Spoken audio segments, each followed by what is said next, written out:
পানিকে বিশ্বাস করতে হবে, পানি ডুবাই দিতে পারে, ভিজাইতে পারে। পানির এই ধর্ম সহকারে, এই শক্তি সহকারে পানিকে বিশ্বাস করতে হবে। পয়জনকে বিশ্বাস করতে হবে, তাকে পান করলে আমি মরে যেতে পারি। সাপে দংশন করলে মরে যেতে পারি, সাপকে এভাবে বিশ্বাস করতে হবে। বাঘকে বিশ্বাস করতে পারে হতে হবে যে সে যে কোনো মুহূর্তে আমাকে হামলা করতে পারে।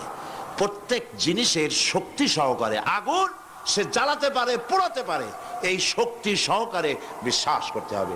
আল্লাহরে বিশ্বাস করবেন কিভাবে? আল্লাহর গুণাবলী সহকারে।